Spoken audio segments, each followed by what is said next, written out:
Hello, all of you. We have started with our test series program, and today we are attempting our first test for the upcoming main examination. As all of you are aware of the fact that the time available with us is very limited, so our test series program is divided into 10 sections only this time. The first test, the second session is going on, so I'll not be releasing the full detailed video, but I just wanted to take up the reference of what was the type of questions and what is the general following that you should take into account. So getting on to make you understand the nature of questions asked in this particular test of ours, which was about the general physical geography, including 3 topics of our syllabus. Taking note of the question paper that I gave you, as all of you are aware of the fact, but I take the responsibility to give you a reminder that you are required to attempt question number 1 and 5 as compulsory. I gave you compulsory question with 5 parts, largely incorporating all the 3 constituents that we included. Describe the depositional features of Urg desert. इसमें लिखना क्या है, desert की definition के साथ शुरू करके आपको डेपोजिशनल फीचर के बारे में लिखना है. So that actually is asking to take into account the different types of transportation mechanism and thereby the deposition by wind. Distinguish between different types of atmospheric lifting. Going through some of the test papers attempted in the morning session of the students, atmospheric lifting में जब आपने convectional लिखा है या आपने orographic लिखा है या आपने फ्रंटल लिखा है, उन सब के साथ तो एडियाबैटिक इंक्लूड हो गया, उसको आपको अलग से लिखने की जरूरत नहीं है. Discuss the range of benthic resources. The term benthic has to be defined to begin with, और उसके बाद रिसोर्सेज को आप ऑर्गेनाइज कर सकते हो. Living resources, mineral resources, energy resources, end of course you should give the diagram representing it. Discuss the determiners of weathering rate. Weathering rate is determine what is weathering. आपका answer इससे शुरू होना चाहिए. हम detail discussion video release करेंगे. Give an account of Fred and White Matthews. It is zebra strips that was required to be written. Question number 2, 3 and 4 in section A. You have to select at least one from a section. So you have to attempt, say we are deciding to attempt question number 2.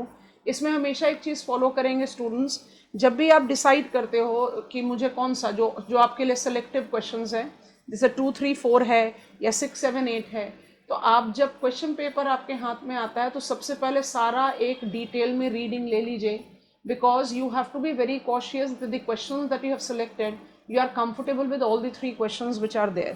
So based on eruptive history, what are the types of volcano? आपको volcano से definition देकर eruptive history में volcanic emission intensity based categories को justify करना था इसमें, and of course you can cite the examples for it. Compare the location and weather conditions associated with tornadoes and thunderstorm. Answer has to be tornado, thunderstorm related to each other. Thunderstorm के types, tornado के types और उसके साथ weather associated. You have to take into consideration that every thunderstorm do not develop tornado and every tornado do not relate to thunderstorm but they associate with each other. Introduction में आपको turbulent weather mechanism के बारे में mention करना चाहिए. उसके बाद आपसे क्वेश्चन पूछा, give a reasoned account of multiple effect of climate change. Start your answer by saying what is climate change and what has been the causes of climate change, taking the natural and human domain.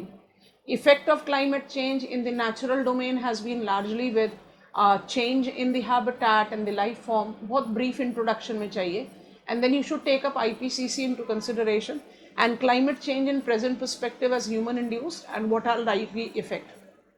6th assessment report का reference लें तो we have got some 6 defined effects that should be written. उसके बाद हमने question number 3 में दिया है, what are the karst topographical feature? Define karst. You have to begin with karst first. Karst is limestone topography requiring certain defined conditions to develop. वो लिखने के बाद outline the major karst areas of the world. तो हमने answer में क्या करना है, कल आपके साथ मॉडल आंसर शेयर कर रहे हैं हम अभी इमीडिएटली. आपको नोटिस क्या करना है कि जब आप फीचर्स लिख रहे हो ना, तो फीचर्स के साथ साथ एग्जाम्पल साइट आउट करते जाओ, तो आप मेजर कास्ट रीजन को अपने आप ही एड्रेस कर देते हो. कहने का मतलब ये है कि इस क्वेश्चन के 2 पार्ट हैं. पर आप इसको इंटीग्रेट करके लिख सकते हो to avoid repetitive error, and that is very advisable. What are the determiners of gross pattern of temperature and also describe seasonal pattern of isotherm. So define temperature, identify gross and net temperature, which is related to variable factors like latitude, season cycle and etc. Determiners के बारे में as altitude, latitude सारे कुछ लिखने के बाद then you are required to get on to the seasonal pattern of isotherm, where you have to talk about how the bends in the isotherm at near shoreline shows the prevailing temperature anomaly, and what are the defined characteristics of such type of bends. So that is how you have to address this answer. What is order of stream? Order of stream का classification हम Strahler को designate करते हैं. आप define करो order of stream. Order of stream is basically the classification of stream in terms of their water volume. उसमें Strahler के contribution के साथ justify करे first order, second order, third order streams, and outline the mechanism of stream transportation. Stream transportation mechanism में basically आपको सारी चीज़ें जैसे traction load which is bed load, then saltation load, then suspension load, you have turn the wash load जिसको आप suspension and solution दोनों के साथ रिलेट करते हो. Give an account of relief and structure of Purvanchal. आपको हमेशा बताया है ईस्टर्न हिमालयाज और पूर्वांचल को आप एसोसिएट करके चलें. इस आंसर में सिक्किम हिमालयाज, अरुणाचल हिमालयाज, पूर्वांचल तीनों आने चाहिए. अगर आपने इसमें किसी को भी मिस किया तो आपका आंसर इनकम्प्लीट माना जाएगा. Describe the factors that complicate size of tide. Start your answer with what is tide. Do mention equilibrium concept, जहां पर आप टाइड जनरेटिंग प्लानिटरी वेव के बारे में बात करो, और उसके बाद after you are done with it then you talk about complication. So shore line barrier है, कोरियोलिस इफेक्ट है, you have got the modification that is related to spin of the earth. उन सारी चीज़ों को combine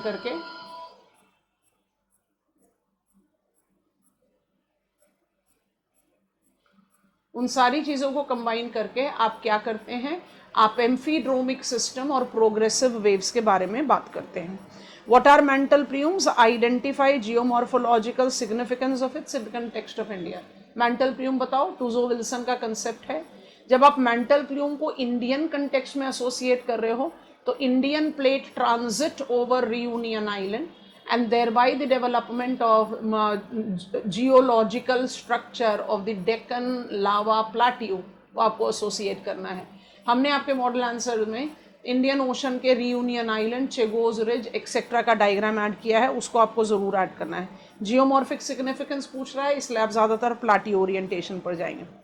Section B, question number 5, compulsory one. Discuss the characteristics of submarine canyon. Submarine canyon की categories बनाना है, subaerial denudation भी बताना है. You have to take into reference the turbidity current.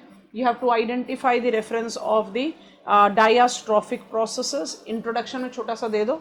Characteristics पूछ रहा है तो you have to take up the reference of how it can vary in its size and its depth based on its location on continental shelf or continental slope. Don't miss to add diagram.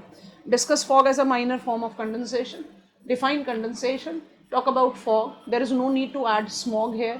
एक line में लिख सकते हैं pure fog की absence है. And then it is asking you to discuss. So it's always advisable that you write about types of fog. जब भी हम types of fog की बात करते हैं हम हमेशा कहते हैं every student will write radiation, every student will write advection, every student will be writing frontal, montane. Don't miss out in writing precipitation fog. Explain how hill slope act as a system. कोई approach नहीं पूछ रहा है यहाँ, आपको simple बताना है how the angle of repose, how the broken rock material, prevailing precipitation pattern, absence or presence of vegetative barrier combines to generate out hill slope as a system. क्योंकि यही सारे processes regulate करते हैं weathering, mass wasting and thereby the slope retreat and modification of the slope angle. तो यहाँ ना तो Davis चाहिए, ना पेंक चाहिए, ना एलसी किंग चाहिए, आपको एक जनरल ओवरव्यू के साथ आंसर लिखना है. What is evapotranspiration? Identify its type. Identify evapotranspiration. It can be potential, it can be actual. What are the aspects that regulates it? Sunlight, temperature, wind, etc. And when we take up the reference of potential evapotranspiration, it is largely always less. It's always more than actual evapotranspiration, barring the exception of humid area. तो आपको potential और actual दोनों के बारे में बात बतानी है और उनके रेगुलेटर्स के बारे में बात बतानी है. Examine the weather conditions associated with front, एक बहुत कॉमनली मिस्टेकन क्वेश्चन है स्टूडेंट्स के बीच में, है तो बहुत general question. Line of discontinuity define करो फ्रंट को, उसके बाद वेदर एसोसिएटेड विद फ्रंट है तो कैटेगराइज कर दो फ्रंट को, cold front weather, warm front weather, occluded front weather, arctic front weather, and define. The views expressed by Hayford and Bovey about isostasy was in agreement with Pratt explained. Isostasy को define करो, Pratt का viewpoint define करो, level of compensation, identify its validity in the inter and intracrustal purview, and then add Hayford and Bovey. They were also of the belief that lithospheric features are made up of variable density material and have got similar depth in asthenosphere.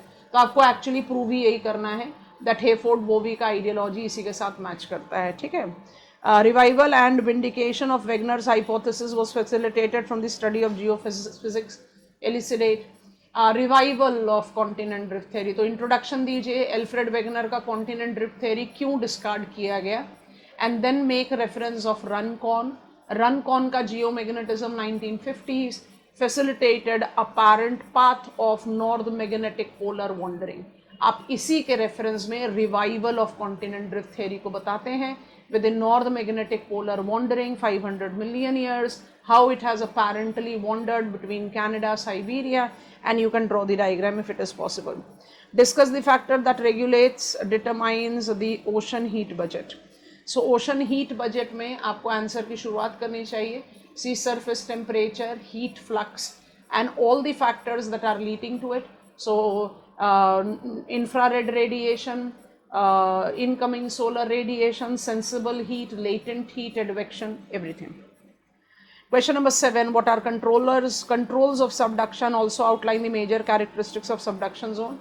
Subduction is related to consumption of existing plate. Largely it is a denser plate, heavier plate, oceanic plate that tends to subduce. Subduction is facilitated by density of the material, nature of the plate boundary. तो आप ये part introduction में डालिए, उसके बाद वो बोल रहे हैं characteristics of subduction zone. So we essentially distinguish between two types of subduction, एक ओशियानिक के साथ और एक ओशियानिक कॉन्टिनेंट के साथ एसोसिएट करते हैं, और जो ओशियानिक कॉन्टिनेंट है उसमें एक मरियाना टाइप है और एक एंडियन टाइप है। तो आप इन सबका मेंशन करोगे तो आपका आंसर अपने आप कंप्लीट है। What are the basis of Koppen's classification? It's temperature, it's precipitation, it's vegetation, it's altitude. Koppen classification empirical scheme है, एब्सोल्यूट वैल्यू है, उसके साथ आंसर शुरू करो। Discuss the characteristics of CF type of climate. CF type is European type of climate. CF type climate का characteristics बताएंगे, equitable maritime, and don't miss to write CFA, Florida Peninsula, modification of the Koppens classification, CFB, that is Western European type, and CFC, that is with British Columbia and Southern Chile. तीनों आएंगे तभी answer complete होगा। Discuss the type of drainage pattern and related to drainage of India. So drainage pattern का examples बता दो, you know the drainage pattern. पहले बताओ, drainage pattern is related to individual stream and the stream system which is regulated by prevailing gradient, geological formation, water volume, erosive capacity, etc. And then get on to the categories of drainage types, drainage pattern types. Dendritic है, trellis है, rectangular है, सारे के बारे में लिखो। दोनों तरीके से कर सकते हो, ड्रेनेज पैटर्न बता दो, उसके बाद इंडियन रिवर सिस्टम्स को ऐड कर दो, या हर ड्रेनेज पैटर्न को बताते हुए उसके साथ में इंडियन ड्रेनेज का एग्जाम्पल ऐड कर दो। जैसे ट्रेलिस हम नदर्न प्लेन्स के साथ ज़्यादा लेते हैं, डेंड्रिटिक हम पेनिनसुला के साथ लेते हैं। That is the way you can do it. Outline the mechanism of multiple faulting and resultant relief features in Indian context. तो मल्टीपल फॉल्टिंग से शुरुआत करोगे, deformation, faulting, example of brittle failure. Multiple faulting largely results into multiple faulting is related to, आप normal fault के साथ भी relate कर सकते हो, ट्रांसवर्स के साथ भी कर सकते हो, and it generates horst and graben topography, and वो हॉर्स्ड एंड ग्रेबन टोपोग्राफी को आप इंडियन कंटेक्स्ट में डालेंगे तो I think it becomes evident कि हम Narmada, Tapi with Satmala and Vindhyan, Satpura, Satmala, Narmada, Tapi, horse gradient topography और उनके डिस्क्रिप्शन के बारे में लिखेंगे। Right note on Leopold and Maddock studies of hydraulic geometry. It's nothing but channel morphometry. You have to identify how the discharge is controlled by distinctive constituents, and you distinguish between how many types of flows are there and what are likely implication of it. And finally, explain how structure regulate resource distribution in India. In this particular question, you were required to talk about different geological formation and the resource implication.